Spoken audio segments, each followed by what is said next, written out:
ഈ വീര സവർക്കർ തന്നെയാണ്. അത് ഭാരതത്തിന്റെ ചരിത്രത്തിൽ അടയാളപ്പെടുത്തിയ സ്വാതന്ത്ര്യ സമര സേനാനികളിലെ ഏറ്റവും മുൻപന്തിൽ നിൽക്കുന്ന ആള് തന്നെയാണ് വീര സവർക്കർ എന്നുള്ള കാര്യത്തിൽ ഒരു സംശയം വേണ്ട.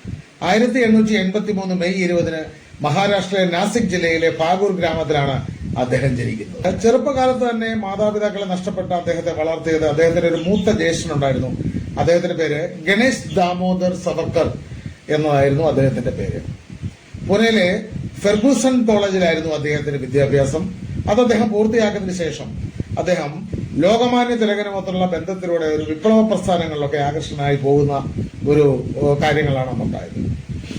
അദ്ദേഹത്തിന്റെ വിപ്ലവ പ്രവർത്തനങ്ങളും അദ്ദേഹം പഠിച്ചത് ലണ്ടനിലാണ്. ലണ്ടൻ ജീവിതം ബ്രിട്ടീഷ് ഭരണത്തിനെതിരെ പോരാടുന്നതിന് മിത്രമേള എന്നൊരു രഹസ്യ സംഘടന അദ്ദേഹം അവിടെ രൂപീകരിക്കുകയും പിന്നീട് അത് അഭിനവ് ഭാരത് സൊസൈറ്റി എന്ന പേരിൽ അറിയപ്പെടുകയും ചെയ്തു. അദ്ദേഹം ഉപരിപഠനത്തിനായി ലണ്ടനിലെത്തിയ അദ്ദേഹം India house, free India society എന്നീ സംഘടനകളുമായിട്ടൊക്കെ ബന്ധപ്പെട്ട് പ്രവർത്തിക്കുകയും 1857 സിപ്പായി ലഹളയെ അദ്ദേഹം മറ്റുള്ളവർ കണ്ടതുപോലെ വെറും ഒരു കലാപമായി മാത്രം കാണാതെ ഇന്ത്യയുടെ ഒന്നാം സ്വാതന്ത്ര്യ സമരം എന്ന് വിശേഷിപ്പിച്ചത് അദ്ദേഹമാണ്. അതിനെക്കുറിച്ച് അദ്ദേഹം ഒരു പുസ്തകം രചിച്ചിരുന്നു, the India war of independence. British സർക്കാർ ഈ പുസ്തകം പ്രസിദ്ധീകരിക്കുന്നതിന് മുൻപ് തന്നെ നിരോധിക്കുകയും ചെയ്തിരുന്നു. നാസിക് കളക്ടറായിരുന്ന ജാക്സൺ എന്ന് പറയുന്ന ഒരു കളക്ടർ വധവുമായി ബന്ധപ്പെട്ട് ബ്രിട്ടീഷ് പോലീസ് സവർക്കറെ അറസ്റ്റ് ചെയ്തു. അദ്ദേഹത്തിന് ആ വിചാരണയ്ക്ക് ശേഷം അദ്ദേഹത്തെ കഠിന തടവിനായി ആൻഡമാൻസിലെ നിക്കോബാർ ഐലൻഡ്സിലെ സെല്ലുലാർ ജയിലിലേക്ക് അദ്ദേഹത്തിന് കാലാപാനി അദ്ദേഹത്തിലേക്ക് അയക്കുകയായിരുന്നു ചെയ്തത്. സെല്ലുലാർ ജയിലിലെ ക്രൂരമായ പീഡനങ്ങൾ അനുഭവിച്ച അദ്ദേഹം പിന്നീട് ബ്രിട്ടീഷ് സർക്കാരിന് സമർപ്പിച്ച ദയാഹർജികളുടെയും മാപ്പ് സാക്ഷിയാകാൻ തയ്യാറായതിന്റെയും പേരിൽ ചരിത്രത്തിൽ വലിയ തോതിൽ വിമർശിക്കപ്പെട്ട ഒരാളാണ്. ക്വിറ്റ് ഇന്ത്യ സമരത്തിനെ പോലും ഒറ്റ കൊടുത്ത ആൾക്കാരാണ് വിമർശിക്കുന്നതെന്ന് ഓർത്തോണം. വർഷങ്ങളോളം രത്നഗിരി ജയിലിലും വീട്ടുതടങ്കലുമായി അദ്ദേഹം കഴിഞ്ഞിരുന്നു.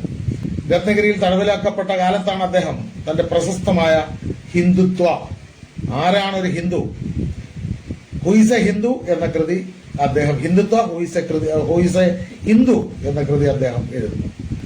അഖണ്ഡ ഭാരതം എന്ന് പറയുമ്പോൾ ചിലരൊക്കെ ഭയങ്കര ചൊറിച്ചിലാണല്ലോ ഇപ്പം. അഖണ്ഡ ഭാരതത്തിന് വേണ്ടിയിട്ട് അദ്ദേഹം വാദിച്ചു. അദ്ദേഹം പിന്നീട് ഇന്ത്യയുടെ വിഭജനത്തെ എതിർത്തു.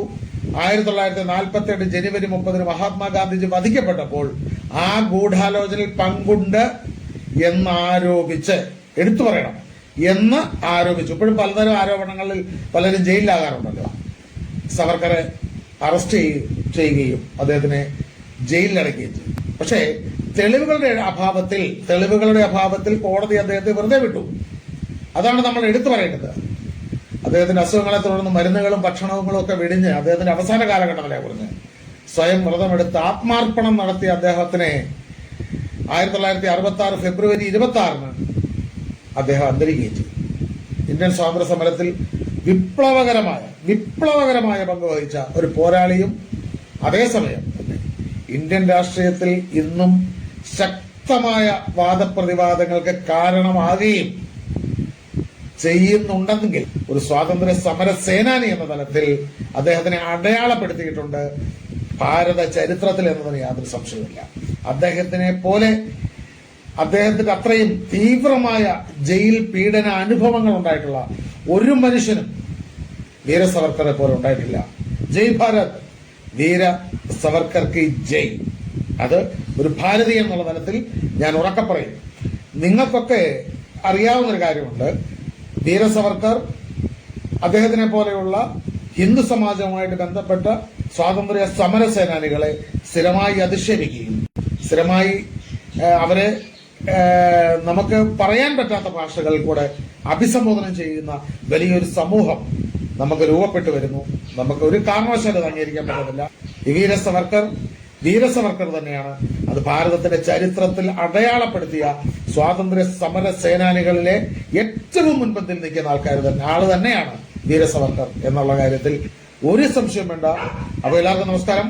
ജയ് ഹിന്ദ്, വന്ദേ ഭാരത്.